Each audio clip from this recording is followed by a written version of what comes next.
এই অঙ্কটি একজনের রিকোয়েস্টে করছি। তো আজকে আমার ভয়েসটাও একটু সমস্যা আছে, একটু সর্দি লেগেছিল, একটু হয়তো বুঝতে অসুবিধা হতে পারে। চেষ্টা করছি যতটুকু ভালো করা যায়।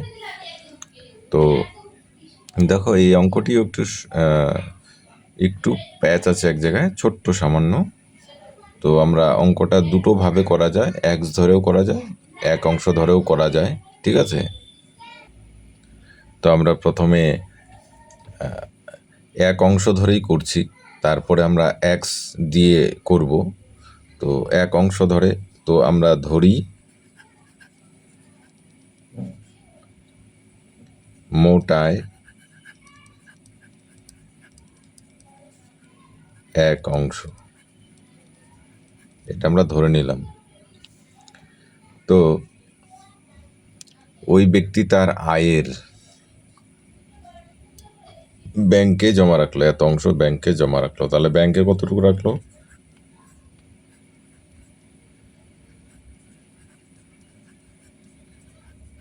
জমা, ব্যাংকে জমা রাখে কতটুকু? তাহলে 5/2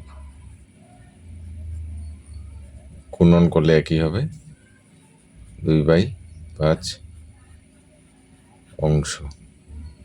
এই অংশটা অর্থাৎ ওনার টাকা হচ্ছে এক অংশ ধরে নিলাম। এক অংশের 5/2 অংশ রাখে কোথায়? ব্যাংকে। এটা একটা হয়ে গেল, ব্যাংকে রাখে। এবার বলছে বাকি আয়ের। তো ওনার টাকা হচ্ছে এক অংশ, সেখান থেকে 5/2 অংশ ব্যাংকে রেখে দিল। বাকিটা কতটুকু থাকে সেটা আগে বের করি, তাই না? অর্থাৎ আমি এখানে স্টেপ টু স্টেপ বোঝানোর চেষ্টা করছি। ব্যাংকে জমা রাখার পর বাকি থাকে, ওনার টোটাল টাকা এক অংশ, তার থেকে 2/5 এত অংশ ব্যাংকে রেখে দিল। তাহলে বিয়োগ করলে যেটা হবে, কীভাবে বিয়োগ করে দেখবে? 3/5 হয়। অর্থাৎ 5/2 যদি ব্যাংকে রেখে দেয়, 5/3 বাকি থাকে, ঠিক আছে? এত অংশ। তাহলে এই অংশ টাকাটা এবার পড়ে রইল ব্যাংকে রাখার পর। ওনার টাকা ছিল এটা, তার থেকে 5/2 অংশ ব্যাংকে রেখে দিল। ব্যাংকে রাখার পর এই টাকাটা বাকি রইল ওনার হাতে, ঠিক আছে? এবার কি করলো? বাকি আয়ের এই টাকাটা, ঠিক আছে, অর্থাৎ 5/3 বাকি আয়ের 5/4 অংশ সংসার খরচ করেন। আচ্ছা, তাহলে সংসার খরচ কতটুকু করে? সংসার খরচ করেন কতটুক? বাকি আয়ের কথাটা বুঝতে হবে, কিন্তু এইখানে কিন্তু প্যাচ, যেটা আমি বলছিলাম এটাই প্যাচ। বাকি আয়, বাকি আয় বলতে এটা, এইটার এত এর 5/4 এত অংশ, এর মানে তো গুণন। তাহলে কি হলো?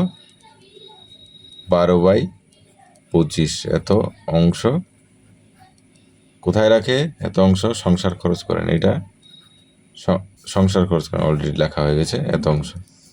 তাহলে এটা হয়ে গেল সংসার খরচ করলো। ওনার টাকা হচ্ছে টোটাল এইটা, ব্যাংকে রাখলো কোথায়? 5/2 অংশ ব্যাংকে।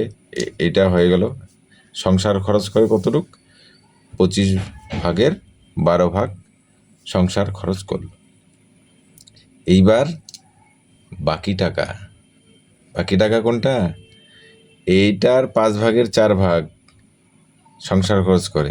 তাহলে এইটার, দেখো বাকি টাকাটা আমি এইভাবে বের করতে পারি। এইটা টোটাল টাকা ছিল ওর, বাকি আয়। এটার এই টাকাটা থেকে এত অংশ ও সংসার খরচ করে। বাকি টাকাটা এটা বিয়োগ এটা, এটাও করতে পারি, ঠিক আছে? 3/5 বিয়োগ 12/25, এটা বিয়োগ করলেও কিন্তু হয়। আবার আরেকভাবে হয়, কেমন করে দেখো, এই টাকাটার, এইটাই তো এটা, এই টাকাটার 5/4 অংশ সংসার খরচ করে। তাহলে এই টাকাটার 5/1 অংশ বাকি পড়ে থাকে, তাই তো? বাকি টাকা, বাকি টাকা অর্থাৎ হচ্ছে এই যে বাকি টাকা, তার মানে বাকি টাকা, এই টাকাটার 5/4 তো সংসার খরচ হয়ে গেল, তাহলে এই টাকাটার 5/1 অংশ এটাই বাকি থাকে। তার মানে উপরে হচ্ছে 3, নিচে হচ্ছে 25। এই বাকি টাকাটাই তো বাকি, মানেই তো 2070 টাকা। এইটাই মানে হচ্ছে 2000 এত অংশ সমান সমান হচ্ছে 2070 টাকা। এটা সমান, বোঝা গেল? আমি আরেকবার বলছি, এটা মোট টাকা। মোট টাকার থেকে 5/2 অংশ ব্যাংকে জমা রেখে দিল। তো ব্যাংকে জমা রাখার পর কত টাকা বাকি থাকে? ওনার টাকা ছিল 1 অংশ, তার থেকে এইটা ব্যাংকে রেখে দিল, বিয়োগ করলে যেটা হয় 5/3 অংশ। এই টাকাটা ওনার মনে করো বাকি রইলো, এই যে বাকি আয়, এই যে কথাটা বাকি আয় রইলো, এইটা 5/3। এবার বাকি আয়ের 5/4, মানে এই টাকাটার 5/4। এই যে 5/3, 5/3 এর 5/4, অর্থাৎ এটা কাটাকাটি করলে যেটা হয় 25, 12/25 বা 25/12, যেটাই বলো, এত অংশ সংসার খরচ করে। বাকির 5/4 অংশ সংসার খরচ করে, আমাদের হিসাবে যেটা আসলো এটা। এবার তাহলে টাকাটা কত ছিল? 5/3। তো 5/3 মানে এইটা একটা টাকা ধরো, এত এর 5/4 অংশ সংসার খরচ করে, তাহলে এত এর 5/1 অংশ বাকি থাকবে। 5/4 তো এখানেই চলে গেলো সংসার খরচ, তাহলে 5/1 বাকি থাকে। তার মানে এইটার 5/1, এই যে এই টাকাটার 5/1 অংশ বাকি থাকে। এই বাকি হচ্ছে এই টাকাটা সমান 2070 টাকা সমান। তার মানে এত অংশ সমান সমান 2070 টাকা। তাহলে 1 অংশ সমান সমান কত? 2070/3/25, তাই তো? এটা হয়। তাহলে এটাকে কাটাকাটি করলে কি হবে? 2070 উপরে থাকবে, আর এটা উল্টে যাবে, 25 নিচে থাকবে 3। 3 দিয়ে এটাকে কাটলে 3 6 18, 2 27, 3 9 27, আর একটা শূন্য। 25 দিয়ে এটাকে পিছনে একটা শূন্য হবে, 5 9 45, 5 পিছনে একটা 5 হবে। দেখো পিছনে 5 কিন্তু এইখানে আছে, আর কোথাও নেই কিন্তু। এবার টোটালটা গুণ করে দেখো, 17,250 হয়। ঠিক আছে, এত টাকা। তার কারণ হচ্ছে 1 অংশ দিয়ে আমরা বের করলাম কেন? তার কারণ আমরা তো ধরে নিয়েছিলাম, ধরি মোট আয় 1 অংশ, এই যে বেরিয়ে গেল।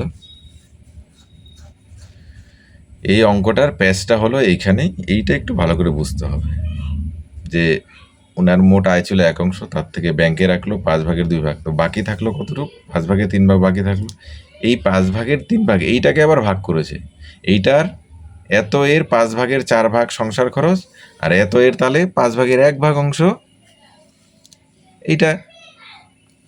ব্যাস হয়ে গেল, বেরিয়ে গেল। বোঝানোর জন্য এতটুকু সময় লাগলো, আশা করি তোমরা বুঝতে পেরেছো। আমি সিম্পলভাবে বোঝানোর চেষ্টা করেছি। এবার আমি এক্স দিয়ে কেমন করে অঙ্কটা করে সেটা বোঝানোর চেষ্টা করছি তোমাদের। ঠিক আছে, এক্স ধরে, অর্থাৎ পুরো টাকাটা ধরলাম যে এক্স, ধরি মোট আয়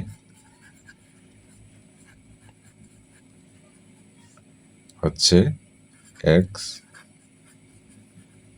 এক্স টাকা ধরলাম ওনার মোট আয়। তাহলে ওই ব্যক্তি তার আয়ের এত অংশ তাহলে ব্যাংকে জমা রাখে, তার ব্যাংকে কতটুকু রাখে? ব্যাংকে রাখেন কতটুকু? এখানে তো ওনার হচ্ছে এক্স, এবার আমি এইভাবে দেখাই, ব্যাংকে রাখে কি? এক্সের মোট আয়ের বলছে না, মোট আয়ের, তার আয়ের 2/5, তার মানে 2x/5, এত টাকা। এক্স টাকা আমরা ধরলাম, তাহলে এত অংশ হবে না, এত টাকা হবে। এই টাকাটা রাখে ব্যাংকে, এটা হয়ে গেল একটা। ওনার টাকা ছিল এক্স টাকা, তার থেকে এই টাকাটা ব্যাংকে রেখে দিল, তাহলে বাকি থাকে কত? বাকি টাকা, বাকি আয়,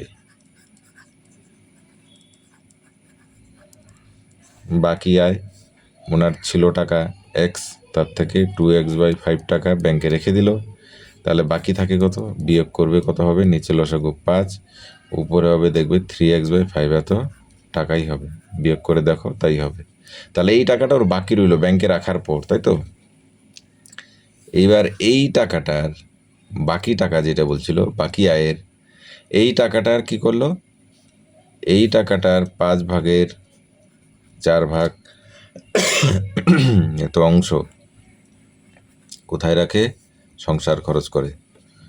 তার মানে সংসার খরচ করে 3x/5, এত এর এত অংশ। তার মানে উপরে হলো 12x বাই নিচে 25, এত টাকা। তাহলে বাকি টাকা কোনটা থাকে, এই টোটাল টাকা থেকে এই টাকা মাইনাস করতে পারো, দেখিয়ে দিচ্ছি। 3x/5 মাইনাস 12x/25, লসাগু কী হবে 25, 5×5 = 25, 3×5 = 15x, তাই তো?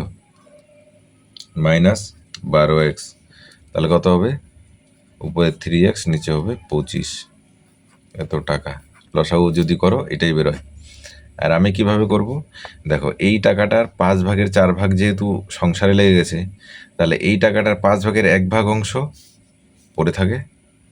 তার মানে 3x/5 এই টাকাটার 5/4 এখানে চলে গেল সংসারে, তাহলে 5/1 অংশ এখানে পড়ে থাকবে। এই টাকাটা মানেই তো 2070 টাকা, বাকি টাকাটা। এই টাকাটা আগেই তো 2 টাকা ভাগ হলো, এই টাকাটার 5/4 সংসারে চলে আসলো, মানে এই টাকাটা। আর বাকি টাকাটা অর্থাৎ এই টাকাটা 3x/5 ইন্টু 5/1, বা তুমি যদি এইভাবে বিয়োগ করো তবুও হবে, ঠিক আছে, কোনো অসুবিধা নেই। বিয়োগ করলে সময় লাগবে, আর তোমার সরাসরি এইভাবে হয়ে গেল। তাহলে এটা হলো নিচে 25, উপরে হচ্ছে 3x, এত টাকা হয়ে গেল। তার মানে এই বাকি টাকাটা মানেই হচ্ছে 2070 টাকা। তো এটাকে সমান 2070 ধরে নাও প্রশ্ন অনুসারে।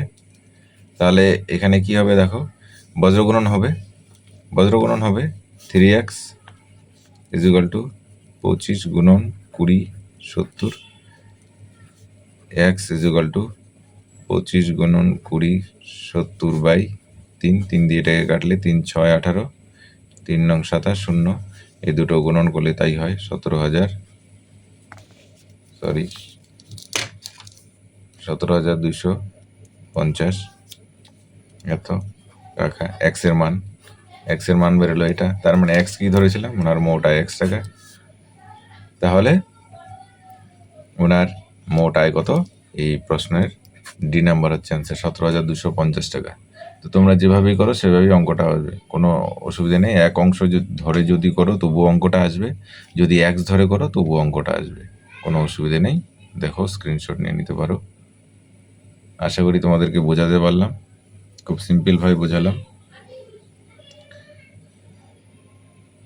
তো যদি ভালো লেগে থাকে অবশ্যই বন্ধুদের সঙ্গে শেয়ার করো, ভালো লেগে থাকলে অবশ্যই কমেন্ট করো, বা কোনো জায়গায় বুঝতে যদি অসুবিধা হয় অবশ্যই কমেন্ট করে জানিও। তো চ্যানেলে যদি নতুন হয়ে থাকো অবশ্যই চ্যানেলটিকে সাবস্ক্রাইব করে পাশে থেকো। দেখা হবে নেক্সট আরেকটা ভিডিও নিয়ে। ততক্ষণ পর্যন্ত ভালো করে প্রিপারেশন নাও, ভালো করে পড়াশোনা করো, টার্গেট নাও যে এবারই এই পরীক্ষায় যেন তোমরা ভালো করে পাস করতে পারো। ঠিক আছে, ভালো থেকো সকলে।